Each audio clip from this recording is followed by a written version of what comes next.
Você já parou para pensar que a sua empresa pode estar pagando impostos a mais? O nosso sistema tributário é bem complexo e é comum as empresas pagarem mais do que o devido. Saiba que é possível recuperar os valores dos últimos 5 anos e reforçar o seu caixa. A Fortus Tax é especialista no assunto e já ajudou muitas empresas nos seus 18 anos de atuação. E o mais importante, você só paga pelo serviço depois que o dinheiro estiver na sua conta. Fortus Tax. Pagar o justo é o nosso forte.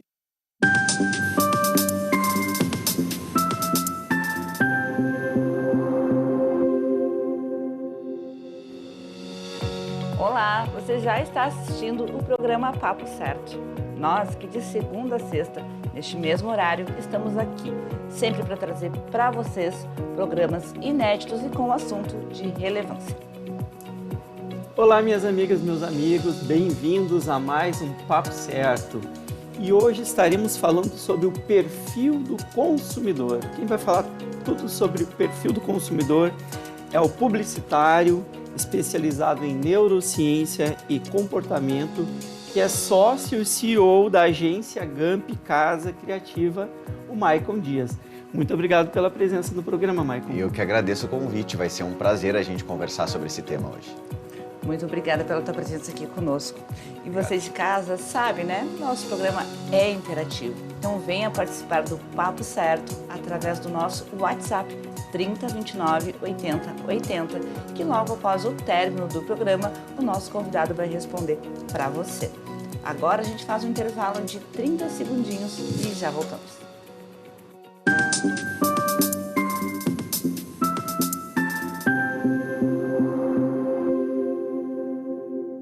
Tá difícil encontrar o profissional certo para a sua empresa? Precisa de alguém detalhista para aquela vaga no financeiro? Quem sabe um criativo para o marketing? Ou ainda, alguém focado em resultados? A Fortus RH utiliza técnicas de seleção e processos estruturados, realizando entrevistas e aplicando provas e testes específicos. Tudo isso para buscar a pessoa certa para a vaga certa. Fortus RH. Conectar pessoas é o nosso forte.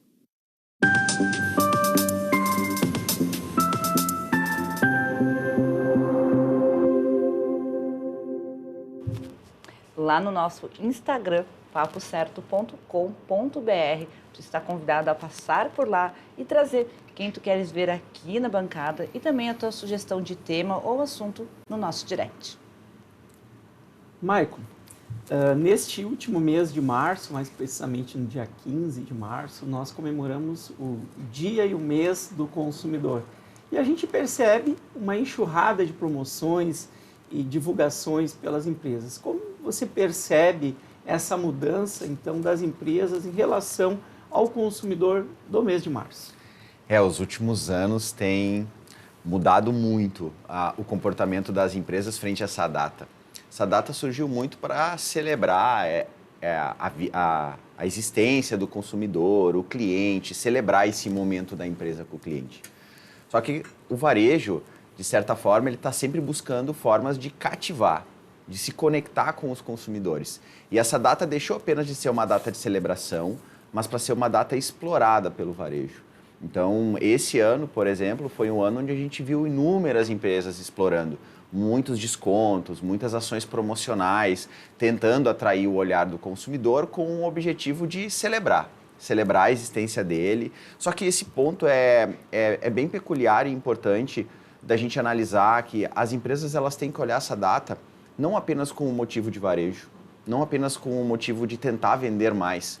A data do consumidor ela tem uma relevância pro negócio de cada vez ela tentar entender melhor esse consumidor, entender melhor as dores deles, a necessidade dele, valorizar o consumidor. Porque hoje, com o mundo que a gente vive de rede social, de conectividade, da gente estar ao mesmo tempo falando com inúmeras empresas e vivendo experiências diferentes, nada melhor do que esse momento para a gente parar e olhar o consumidor com novos olhares. E, Maicon, quais as mudanças mais relevantes que se percebe no comportamento do consumidor nesses últimos anos? Um pouco eu falei antes, a vida digital que foi potencializada pelo pós-pandemia, acho que na pandemia acelerou muito a conexão digital de muitos consumidores. hoje mudou o cenário do comportamento dele diante das empresas. A gente busca informação muito rápido, a gente tem contato com muitas marcas no meio digital a todo momento. Então, uma das principais coisas que mudaram nos últimos anos foi que os clientes e os consumidores deixaram de ser fiéis às marcas. Hoje eles não são mais tão fiéis como eram antigamente. Porque hoje a gente tem muita possibilidade, muita disponibilidade no mercado. Há anos atrás, a gente tinha poucas empresas ofertando determinado portfólio de produto para a nossa necessidade. Só que hoje está cheio e a todo momento a gente é apresentado a novas marcas.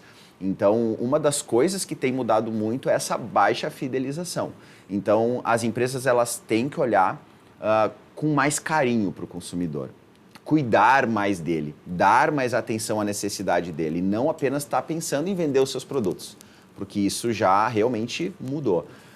E um outro comportamento que a gente também percebe é que as pessoas, e principalmente os novos consumidores, a nova base de consumidor, que a gente fica pensando nas gerações, enfim, né? Mas se a gente pensar essa geração mais nova, esses adultos mais jovens, eles são pessoas que compram muito por propósito.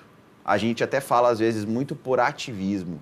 Eles gostam de comprar marcas que levantam as bandeiras que eles também acreditam.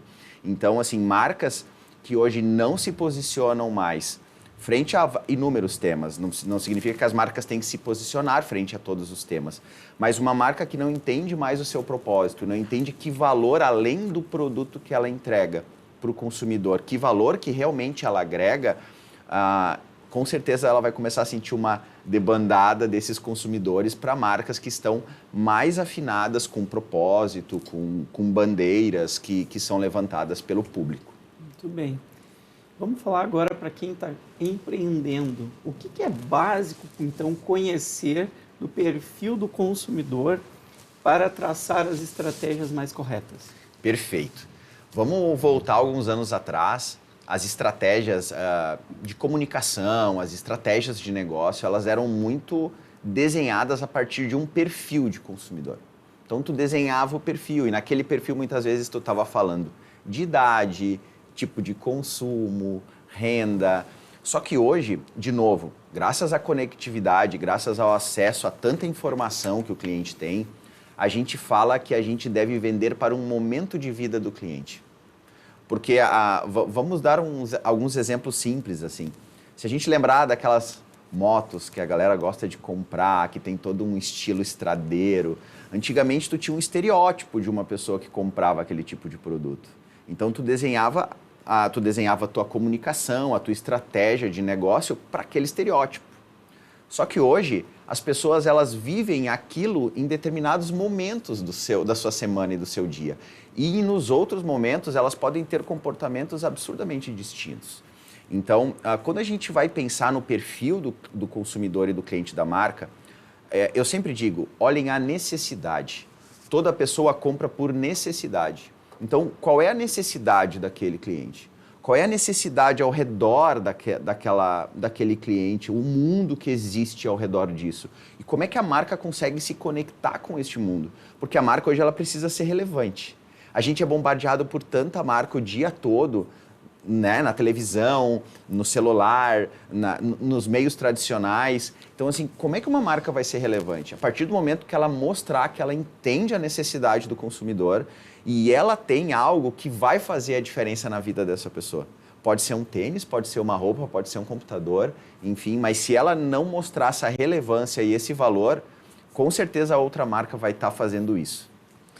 Michael, quais são os erros mais comuns cometidos pelas empresas na hora de traçar as estratégias e campanhas com foco no consumidor? Eu acho que o principal erro dos negócios ainda é assim, eu preciso focar em vender o meu produto da forma que ele está concebido. E eu preciso fazer com que as pessoas consumam ele. Vamos dar alguns exemplos de novo simples, né? A gente viu uma decadência de uma Kodak que não entendeu que as pessoas elas apenas queriam registrar fotos, elas não queriam o modelo da máquina como ela existia. E hoje todo mundo tem uma máquina fotográfica de excelente qualidade no seu celular. Né? Quem hoje está comprando uma máquina fotográfica para ter em casa? Então, de novo, são as necessidades. Eu acho que o principal erro estratégico é quando uma empresa ela não está acompanhando as mudanças de mercado. ela não está acompanhando as mudanças de comportamento. E ela alicerça toda a estratégia dela em produto. Aí está o principal erro. Porque quando eu estou baseado no meu produto, eu estou olhando o que eu faço. Só que o que eu faço necessariamente é o que o cliente está querendo consumir, ou ele já não mudou, ou ele já não evoluiu, ele está buscando uma outra solução. Então, esse é o ponto que as empresas têm que cuidar. Sim, é importante a gente desenvolver produto, é importante a gente ter um foco, porque todo negócio precisa vender ele. Só que a partir do momento que a estratégia é desenhada na necessidade e a gente dá aquela atiçada na necessidade do consumidor, para ele vai fazer todo sentido comprar o produto. Agora, não adianta apenas ofertar desconto, oportunidade de compra, sem que a gente fique realmente olhando a necessidade dele. Muito bem. E como, então, que as pequenas empresas podem se beneficiar do conhecimento do perfil do consumidor? Olha, eu vou dizer que os pequenos negócios talvez são os que têm a maior chance de aproveitar esse olhar para o comportamento do consumidor. Porque vamos lembrar de alguns pequenos negócios que a gente circula ou que a gente tem uma maior frequência. Não é normal quando tu chegar num lugar que tu vai com periodicidade, a pessoa te reconhecer, a pessoa lembrar do pedido que tu faz, né? A pessoa memorizar o teu nome, te atender de forma diferente. O pequeno negócio ele tem essa maior facilidade, porque ele tem uma rede menor de contato de pessoas e ali é o momento para ele mostrar que realmente ele está olhando aquele consumidor. Ele não está tratando ele apenas como um número, apenas como uma oportunidade de venda. E tu pode perceber, seja qualquer negócio que para olhar o comportamento da sua microrregião, como que os clientes daquela microrregião se comportam, como é a realidade desse cliente dentro do seu negócio, seja físico ou seja online, e a forma de atender e tratar esse cliente, mostrando que ele é relevante, aí sim ele vai poder estar surfando, vai voltar. Eu tenho um exemplo pessoal que eu acho que vai ilustrar bem o que tu estás trazendo para nós, Michael. Eu utilizo um equipamento para dormir, um CPAP, e tem a máscara, e é um equipamento caro, aquela máscara e tal. E pesquisei pela internet, né? Bom, tem lá pela internet o valor e tal. Aí eu tenho a empresa que faz o acompanhamento do meu uso do equipamento, que é um equipamento que necessita acompanhar, ajustar e tal. E eu fui até ele, e ele tem a mesma máscara que eu teria pela internet, ele tinha lá. Só que ele, o Paulo, eu sei pelo nome, ele me chama pelo nome, ele me liga, Vanir, faz tempo que tu não volta aqui, vamos ver como é que tá e tal. Ele tem o mesmo equipamento pelo dobro do valor. Só que eu comprei do Michael, do Paulo. Porque o Paulo é aquele que vai testar, vai me mostrar, ele que me conhece, se não servir aquele equipamento e vai substituir. Então eu vejo que não é só o preço nos dias de hoje que pesa. Então, assim, isso, o cativar, e é um pequeno negócio. Exatamente. E aí que está a diferença. Tu comentaste, tu está disposto a pagar o dobro do preço, mas por quê? Porque ele realmente entendeu a tua necessidade, ele compreende o que tu precisa, como tu precisa, da orientação que tu precisa. Então, não é apenas realizar a venda. E aí está uma dica para inúmeros empreendedores que muitas vezes são excelentes naquilo que fazem, vamos dizer assim, seja uma padaria ou seja uma empresa de móveis, eles são excelentes executadores do processo, mas eles deixam de olhar o consumidor com essa atenção. Então, assim, ele pode ter um excelente produto, né? Ele pode ter uma estrutura muito bem adequada, mas ele está deixando de olhar o consumidor e tratar ele da forma que ele está esperando. Porque se tu fosse comprar o produto com o Paulo, que nem tu comentou, e tu não fosse bem tratado, hoje tu tá cheio de opções no mercado para buscar um produto similar. Tá pela internet. Então, assim, de novo, voltamos àquela primeira pergunta da questão da fidelização. Então, assim, hoje o cliente está menos fiel, porque hoje ele tem muito mais opção para escolher. Michael, talvez seja a última perguntinha do nosso bloco, mas vamos lá. Qual a diferença entre consumidor e cliente? Perfeito. Bom, cliente é aquele que está entrando na nossa porta, que está consumindo da gente, aquele que com frequência está no nosso estabelecimento. Esse é o nosso cliente. E de novo, o quanto o negócio está olhando para a sua base de cliente hoje. A gente está cuidando dela, a gente está tratando ela, criando ações especiais para ela. Consumidores, todo mundo que consome um pão de queijo pode ser cliente de uma loja de conveniência. Assim como todo cliente que consome um bolo pode ser cliente de uma padaria. Mas eles são consumidores, ou seja, eles querem usar o produto em diferentes momentos da sua vida. E eu acho que aí está um grande pulo do gato para os negócios. É entenderem o momento de consumo. Onde a pessoa consome, como ela consome, em que momentos ela teria aquela necessidade que eu possa estar presente para propor a diferença. Que os negócios, muitas vezes, eles ficam na espera dos clientes virem até eles.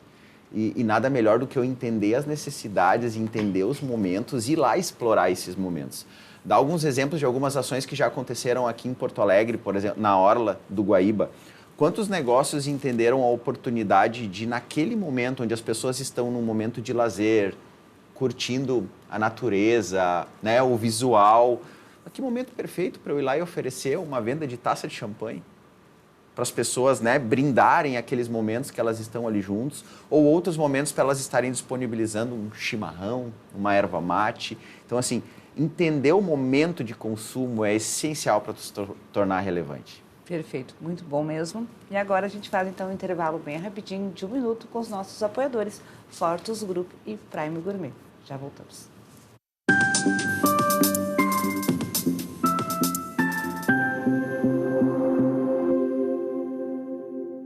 Que tal ganhar o prato do seu acompanhante? Com esse app você compra um e ganha um. Simples assim. Vale também para ingressos e hospedagens. De Gramado para o Brasil, o Prime Gourmet traz experiências incríveis para você. Baixe o app grátis e assine quando for usar. Já somos mais de 500 mil aproveitando esse guia gastronômico e turístico. Faça parte desse clube também. Para o cliente, economia e experiências em dobro por 1 ano. Para o parceiro Prime, clientes selecionados. Uma forma elegante de utilizar descontos.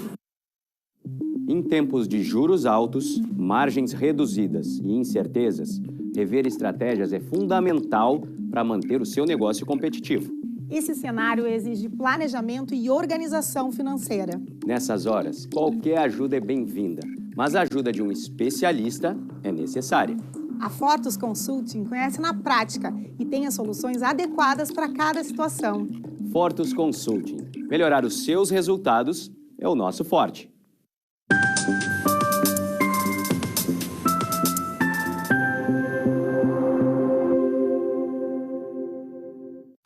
O Papo Certo também está sendo transmitido através dos principais canais digitais, NET, Claro, Vivo, Tubarão e TVN, e simultaneamente pelo YouTube e Facebook. Então, se tu tá gostando do programa de hoje, já vai lá e compartilha. Então, seguindo aqui as perguntas para o nosso convidado, Maicon Dias, lá da Gamp Casa Criativa. Maicon, e sobre as diferenças das gerações X, Y, Alfa, Beta, quais os principais pontos de atenção, então, que o empreendedor precisa ter? Vamos lá, o mercado hoje vive uma realidade inédita no meio de consumo, porque hoje a gente tem inúmeras gerações consumindo ao mesmo tempo. Né? Se a gente for resgatar, vamos falar da geração X, né? E daí a gente vem vindo da Y, a Z, Beta, até a Alfa, Alfa e Beta no caso, todos eles estão no mercado ativo, consumindo, comprando. Se a gente for falar da geração X, vamos falar daquela geração nascida um pouco antes dos anos 80. No meu caso. É uma geração ela é uma geração mais fiel às marcas, porque ela está buscando mais qualidade, mais segurança. Então, ela ainda tem uma construção de fidelização mais forte. Ela busca segurança no que ela quer comprar, ela não quer arriscar, né? Porque ela dá muito valor ao trabalho, muito valor às conquistas. Agora, conforme essas gerações vão evoluindo, a gente já vê a geração seguinte, que ela está muito mais focada no empreendedorismo, né? No buscar alguns novos desafios. A gente avança para uma geração mais seguinte, que começa a abrir um pouco a mão da posse das coisas. Tanto que a gente pode olha a quantidade hoje de jovens adultos, vamos dizer assim, de 18 a 25, até 30 anos, que não possuem nem carteira de motorista. Porque eles não têm o desejo da posse do carro, que era algo que as gerações antigas todas tinham, né? Quando eu ter 18, 20 anos, eu quero poder ter o meu veículo. Então, as novas gerações, elas começaram a entender assim, eu não preciso ter para experimentar. né? Eu posso experimentar, eu posso usufruir daquilo sem eu precisar E o desafio demandar um dinheiro para atender isso. a todas as gerações ao mesmo tempo. E agora é atender a Ou todas ter as um gerações. nicho também é uma opção, né? E, de novo, é por momento. Eu acho que é por momento da pessoa. Agora, se a gente avança para umas gerações mais novas, vamos falar da geração nascida a partir de 2010, que é a geração alfa. Essa geração, que está hoje com 14 anos, parem para pensar. Em 5 anos, eles estão consumindo ativamente no mercado. E o quanto os negócios estão olhando para esse público hoje? Um público hiperconectado, um público que é influenciado muito pela compra através das mídias sociais, através de outras pessoas, ou seja, elas acreditam muito mais no discurso das outras pessoas do que no discurso da marca. Então, olha o quão relevante passa a ser o discurso da marca frente ao que falam dela. E será que as marcas estão olhando o que estão falando dela? Ela está usando disso? Ela está usando dos consumidores fiéis, dos apaixonados pela marca dela para falarem bem dela, elas ganharem relevância? Então aí começam essas diferenças que a empresa tem que entender qual é o foco do cliente dela, para quem que ela precisa olhar e quais as mudanças que ela precisa aplicar na estratégia dela. Fala-se muito em sustentabilidade e percebe-se que as pessoas estão dispostas a pagarem mais por isso. Onde que mudou esse comportamento? Há muitos anos a gente já vem discutindo o tema de sustentabilidade dentro dos negócios, né? Desde a fabricação dos produtos, logística de produto, ou seja, tudo que a empresa para olhar e ver o impacto que ela causa. Só que essa bandeira cada vez mais veio sendo levantada pelos consumidores. E, obviamente, uma massa de consumidores pressionando os negócios fez com que eles fizessem movimentos. E é muito natural hoje a gente ver muitas roupas, muitos calçados fabricados de produtos tirados do oceano, né? De plástico, reaproveitamento. Tem marcas nascendo onde elas criam, por exemplo, produtos de calçados de valor agregado com produtos 100% reutilizados. Isso tem valor para o consumidor que acredita nessa mudança que o mundo precisa, que os negócios precisam tomar. Eles estão dispostos a pagar sim, mas vamos, olhando friamente, não é a grande massa que está disposta a pagar isso hoje. Né? Ainda é um público mais seleto que está disposto a pagar por isso, a pagar essa diferença. Mas se tu olhar em pesquisas, é muito alto mesmo do público de baixa renda o olhar deles sobre marcas que têm posturas sustentáveis, que elas estão cuidando melhor do meio ambiente, porque elas começaram a entender que os negócios não cuidando do meio ambiente, de certa forma, vai impactar no resultado da vida delas. Então, essa cobrança existe. E acho que esse valor cada vez mais vai ser exacerbado pelos negócios, né? Muito bem. Mas, Michael, a gente fala bastante na inteligência artificial também. A gente está vivendo este momento dessa revolução, eu diria, não é? Mas, ao mesmo tempo, a gente fala em humanização, não é? Como uma forte tendência. Como as empresas podem humanizar as relações, então, com os seus consumidores e quais os impactos disso tudo? A inteligência... Se puder ser sucinto, claro, isso daria tema para um programa inteiro. Um programa inteiro falando sobre inteligência artificial. Mas os negócios têm que entender que existem inúmeras alternativas para o uso de inteligência artificial dentro dos negócios. Um deles pode ser o atendimento. Então, assim, em que momento do meu atendimento eu consigo usar uma inteligência artificial que pode facilitar essa conversa e pode acelerar a entrega para o consumidor? E, obviamente, gerar uma economia para o negócio e daqui a pouco ela não ter tantas pessoas para gerar o atendimento. Só que elas também têm que olhar que elas não podem robotizar esse atendimento 100%. Onde é que entra o lado humano? Porque o lado humano é que vai fazer a diferença. A hora que uma pessoa lá do outro lado mostrar que percebeu o teu problema, entendeu a tua dor e ela se movimentou para resolver ele, seja por atendimento online ou seja numa loja física, é isso que vai fazer a diferença. Eu, de novo, estou lembrando do Paulo que te ajudou na compra do teu produto. É aquilo ali que vai fazer a grande diferença. Não é uma inteligência artificial que foi lá e te resolveu em 2 toques o que tu precisava. Isso tu não vai memorizar, tu não vai guardar com carinho e com atenção a relação com aquela empresa. Michael, quais são as principais tendências para as marcas nas campanhas de marketing para 2024? A gente traz muito os temas do comportamento da nova geração. A gente precisa começar a construir esse olhar das marcas para esse público que está começando a consumir. O futuro delas depende disso. Então, sim, as marcas têm que estar muito mais envolvidas com usando o ativismo muito num sentido positivo, obviamente, né? Onde, como é que as marcas se envolvem com as causas da sua sociedade? Que impacto que elas causam na sua comunidade? Como elas expressam isso nas suas campanhas? Porque, de novo, isso vai agregar valor ao negócio, isso vai fazer a diferença na conta. Sim, é um investimento, mas ela é uma construção a longo prazo. E, obviamente, entender o cenário atual. A gente vive hoje, num cenário onde a economia não está acelerada. Pelo contrário, a economia está bem estagnada e, economicamente, os negócios vêm buscando alternativas. E, de novo, quando elas estão buscando alternativas, a gente tem que lembrar como é que eu vou ser relevante para o cliente na hora que ele precisa consumir. Porque a hora que ele vai consumir, ele tem que fazer uma escolha. Ele não está podendo comprar muito. Ele não está tendo muitas opções. Então, eu tenho que me tornar relevante para que naquele momento de escolha eu seja lembrado. Muito bem. Agora a pergunta de milhão. De que formas, estratégias com foco no consumidor podem ser mais assertivas?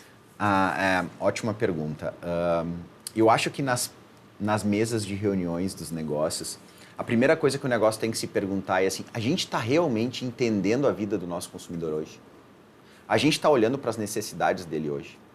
Eu acho que esse é o principal olhar que o negócio tem que ter. Deixar de olhar só para si como empresa, só para si como negócio, só para o seu produto, o seu serviço que ela oferece. Às vezes até empresas que oferecem serviços, elas têm que entender que elas precisam mudar a forma como elas oferecem o serviço dela para que elas se tornem novamente relevante para o cliente. Acho que a grande estratégia é discutam sobre o consumidor. Entendam muitas vezes, deem espaço para as pessoas que estão lá na ponta, que estão atendendo o cliente, que estão no dia a dia daquela dor do cliente, porque muitas vezes o tomador de decisão do negócio ele não está lá na frente, né? Ele tá numa outra área da empresa. Escuta a realidade, acompanha a realidade. Quantas vezes o empreendedor ou o dono do negócio, ele foi lá e passou um dia acompanhando como é que é a realidade do cliente que circula no negócio dele. Eu acho que a gente tem negócios hoje estruturados em modelos muito arcaicos ainda, muito antigos, e os negócios acreditam que não, o cliente tem que seguir a minha jornada. Não, hoje as empresas elas precisam se adaptar à jornada do cliente, porque senão elas vão deixar de ser relevantes e a gente começa a ver uma realidade de inúmeros varejos fechando, inúmeros negócios fechando, porque eles não estão botando o consumidor no centro da sua estratégia. Michael, talvez nossa última perguntinha. Quais são as influências mais decisivas na hora da compra? Vamos falar bem claramente do lado da neurociência. Toda compra é emocional. Nenhuma compra é racional. Eu gosto de brincar, a gente racionaliza uma desculpa para fazer a compra. Sabe quando tu chega em casa e tu quer contar para tua esposa ou para o teu marido que tu fez uma compra, tu busca racionalizar aquela desculpa. Por que tu comprou? Na verdade, toda compra é emocional. Então, os negócios têm que entender como cativar emocionalmente as pessoas. Quando a gente está num ambiente bem preparado, a gente está num ambiente, seja de som, de luz, do atendimento, do sorriso das pessoas, a gente está muito mais propenso a deixar as emoções tomarem conta da gente e a gente poder realizar a compra. Então, olhem como emocionar o cliente de vocês, como realmente cativar o cliente de vocês, que daí o cliente vai estar disposto a comprar, ele vai sair de lá divulgando o negócio de vocês para outros e, consequentemente, o negócio vai surfar ótimos resultados. Olha, Michael, foi muito bom a gente falar sobre o perfil do consumidor. Parabéns pela tua entrevista. Muito Obrigada obrigado. mesmo. Muito obrigado. Eu agradeço a todos que nos assistiram até aqui e deixaram um abraço grande para o pessoal lá de Flores da Cunha. Então, pessoal, amanhã o nosso papo é empreendedor. Estaremos recebendo Luciane Scherer e todos estão convidados a nos assistirem. Até lá!